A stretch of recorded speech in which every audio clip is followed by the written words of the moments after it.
Yeah, we're gonna start this new segment on Badger Beer Hour called Beer Events. That's our beer PSA transition. But beer events is something that when we started Badger Beer Hour, not only was Andy not around, but COVID was around even worse than it is now. So Right. there were no beer events. So we couldn't really talk about what was going on at breweries and the events that y'all should see because there was nothing going on. Uh, So now that we I are like how back, Chris is in the chat going, I was around, I just wasn't here on the show. yes, yeah, yes, Andy was around, right? He Yeah. was I was in tap the room. audience somewhere probably, or, off You doing my own weren't thing. tap room traveling. How about that? Because no Exactly. one was doing shit. Well, there's that too. But so Andy, I call you our resident our resident Not an event expert. person. Don't call me an Not expert. not You yet. In a just couple saddled me months. with this job. So, like a kid showing up for Oh, his book report last minute, I'm just showing up and hoping that the episode was going to finish and I could just push it off until next month. I like expert because it makes you Yeah. sound smart. All right. Well, And you are smart, so you should sound that way. But with that said, we have a whole bunch of events going on, we do. especially Got a at the whole end list of here. the fall. Yeah, so do you want to jump off on any of them and we can get through them Yeah. real So, quick here? just looking at our list here, it looks like the first thing we have is Third Space Brewing is having their 5th year anniversary party this weekend. Yes, Um, yes. So that looks like it's a lot of fun. They're going to have food trucks, a couple special breweries or special beer releases, I should say. Yep. And And I'm sorry. nope, go ahead. Okay. No, finish and then I'll let finish. No, I was just going to say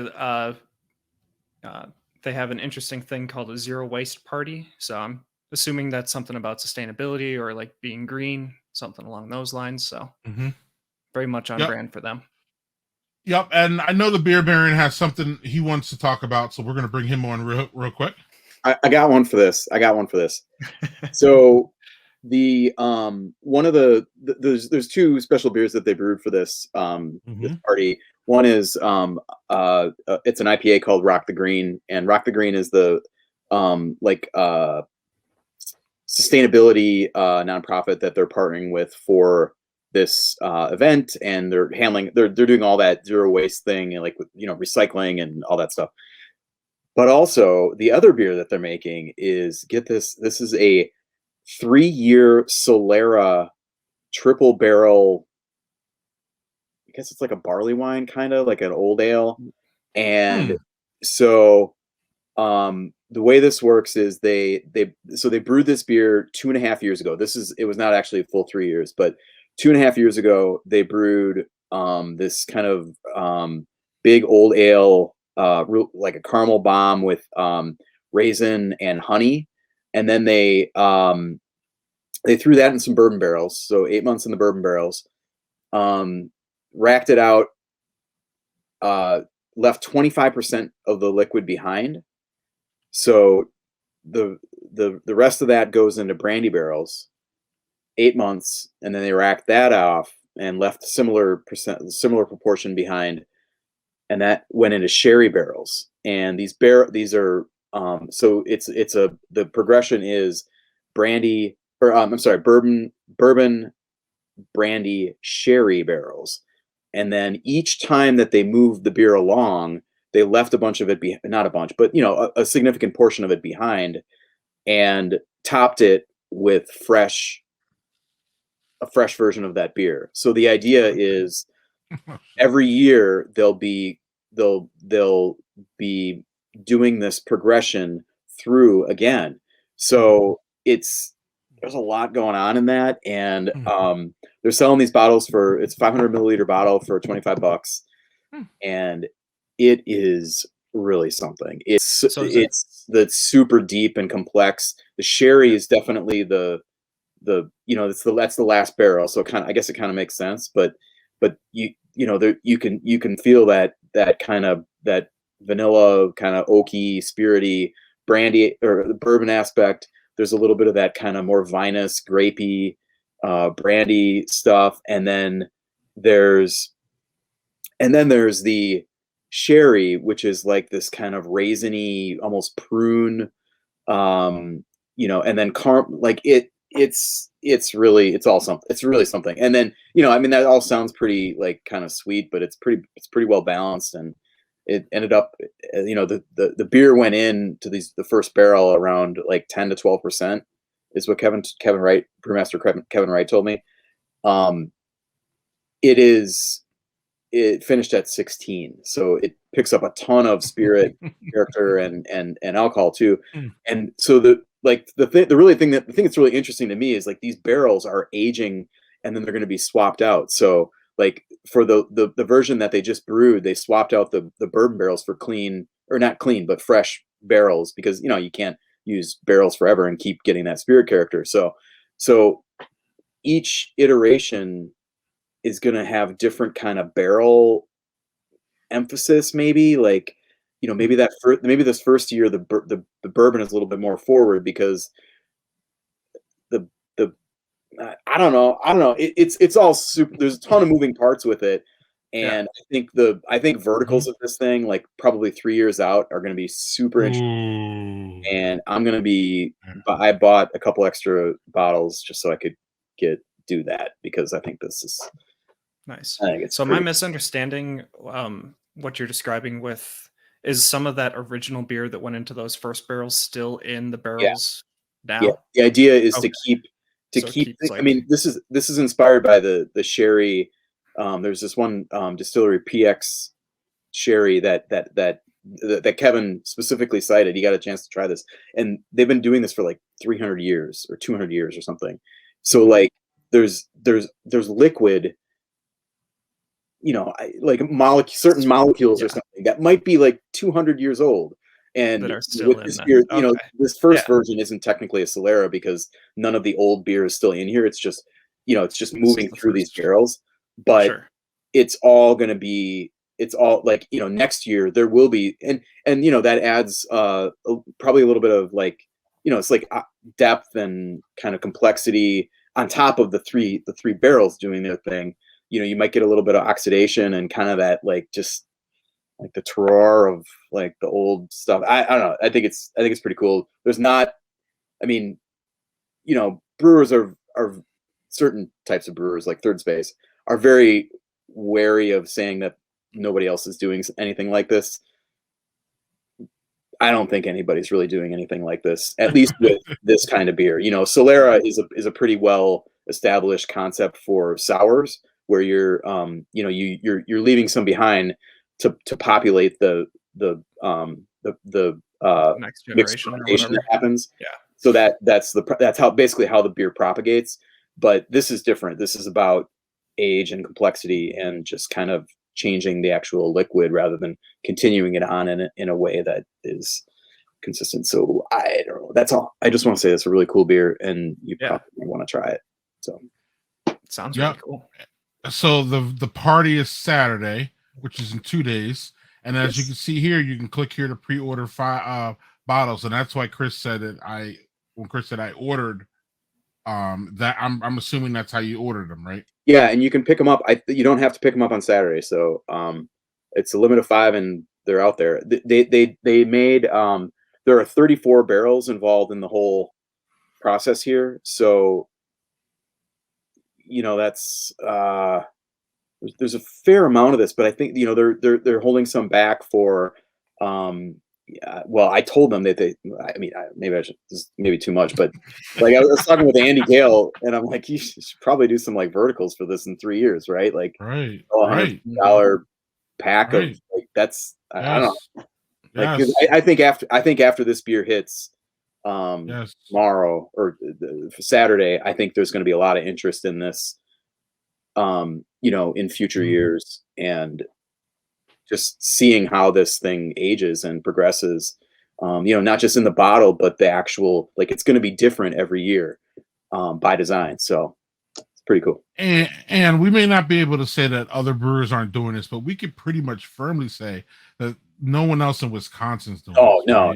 Yeah, no. Right. Okay. So we're back to beer hour. So this version isn't exactly like, this one is not really a Solera because of the way that Solera works. Like they haven't they haven't put any of that. There's none of this is all essentially fresh beer. I mean, it's 2.5 years It's old. going to be a Solera next Gotcha. year. It will, yeah, Right. right. Starting next year. So you'll start to see that extra kind of extraness next year and in the following years. Cool.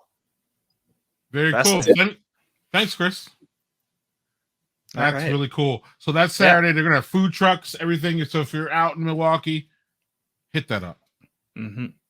What we got next? Next item on our list is Hometown Brew Down, which I believe is a beer festival that you wanted to talk about in Verona. Yeah, real quick. It's a small, I would call it homely brew fest. It's smallish. If you are wary of crowds, this is a good one for you. It's outdoors. And you'll be able to have pretty much a really good selection of Wisconsin breweries. 150 brew beers and 50 breweries, I believe it is. Fantastic event. You can get in and out. I met I met for the first time the owners of Hop House, and I'm still friends with them. Phil and his wife, they're fucking great. Excuse my language, but but I met them there. So it's one of those beer fests where it's not like the Great Taste where it's Great Taste is great. Don't get me wrong. There's a lot going on, and there's a lot of people milling around. This one's a really hometown brew town. It's a really homely one, and I suggest if people want. Yep, and I suggest if people are interested and want to get out, it's gonna be a nice weekend, I believe. One of the last really good fall weekends to start. So that's a good one. Yep, in Verona, check it out. I will not be there this year, but I highly recommend it. Awesome. What else is going on? We got a couple Oktoberfests of note. We have Parched Eagle here in Madison. It's doing their Oktoberfest this weekend. Lazy Monk up in Eau Claire. If you stop by there, you will see Landon and his family serving brats. Landon? Yeah, man. Tell us about it real quick. So they had one last weekend, but they've done this in the past where they do 2 separate weekends, usually 2 Saturdays. Last weekend ended up happening to be a really, really busy time here in Eau Claire. There was all kinds of stuff going on. So their Oktoberfest Saturday last weekend wasn't very busy. This Saturday, hopefully it'll be a little more busy if you're anywhere in the area. Great beer, good times. They have a big Oktoberfest display, like history of Oktoberfest, German theme type things. You can register to win a $200 gift card if you complete this little thing, so all kinds of stuff. And then, of course, like Andy said, we'll be there cooking up broths for people. So it's always a fun time. I used to go there every year as well. It'd be great. So excellent. Thanks, Landon. Yeah.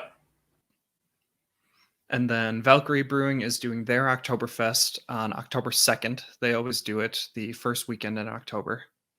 But then pivoting back to this Saturday, we our friends at Giant Jones, Jessica, it's her birthday, or she's celebrating her birthday. 40th, yes. The big 4-0. So jump in there and go have a beer with her, and that'd be fun. Mm-hmm. Excellent. And let's see the I'm sorry, you go. No, you can. So another big one around here is the Wisconsin Brewing Pumpkin Chunk. I don't know if you guys have ever been out to Wisconsin Brewing. They got a nice sprawling complex out there with a big lake and a nice area with for concerts and stuff like that. Right. But they do a pumpkin chuck out there. I've never been out. I've heard it's fun. They're out there chucking pumpkins and carving pumpkins, and they have special beer, and they have live music and food and tattoos and shenanigans and stuff for families and all that. So I believe that is this weekend, right? That is I think so. Yeah, that is Saturday. Yeah. Or no, I'm sorry. This is Saturday, October 9th. Oh, okay. So it's that'll next be coming week. up. Yep. Right. Coming up before we come back on live on the 20th. That'll be going on. But or 3, something like that. But pumpkin chucking, if you're into all of that, absolutely look that up as far as Wisconsin Brewing goes. Yeah. Might have to go. Sounds like fun. I hear nothing but good about it. And Mhm. last and certainly not least, we have Another anniversary party. So it looks like Raised Grain Brewing Company is celebrating 6 years this year. So it's a week-long celebration with beer releases and live music, and that's in Waukesha. And it starts. It started on Tuesday. Yeah, we're in the middle of this week. Yeah. Yeah. Looks like tonight they had bands and trivia. Saturday they have tomorrow they have a beer release, and then Saturday it looks like you can go and watch the Badgers play. You have bands, all kinds of stuff going on. Man, that seems to be, people are starting to do that now, which is like have birthday weeks, Right. birthday weekends. So that's kind of like, they're just. Although it seems like Saturday is still going to be like the big party big because it's the party, weekend. right. That's when most people can go. But it's cool that there's like spreading it out for like if you can't make it Saturday, because as we've discussed, there's so much else going on Saturday. This is Like, true. You could spread it out and like maybe hit them up tomorrow. Absolutely. And I'm sorry, that wasn't last. Last and certainly not least is Black Husky. Oh, right. Yep. They announced their first sanctioned strongman competition. Contestants, male and females. They decided to kick Oktoberfest up a notch with a 2-day event starting Saturday at 10 a.m. Everything happens on one day. You know what I'm saying? Right. Yeah. It's going to be a busy weekend. So, but it looks like they're Ferris Bueller to hit it all. Right. Like time traveler or something. Yeah. Yep. And our notes here say there's going to be Firkins and there's going to be free beer while the Firkin lasts. So free Firkin beer, which is enough for me to get up and get going. Yeah. That's a good way to get people in the door for sure.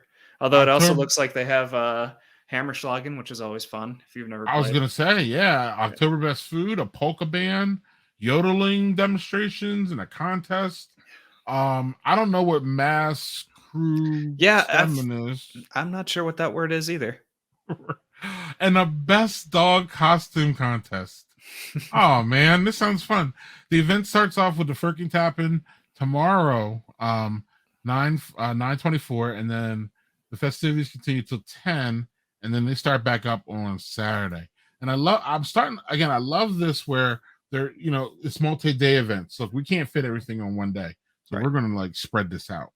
Yep. And that's good for everybody. People are still just trying to get out, especially before it gets cold. So we had a whole bunch of events this month. Yeah,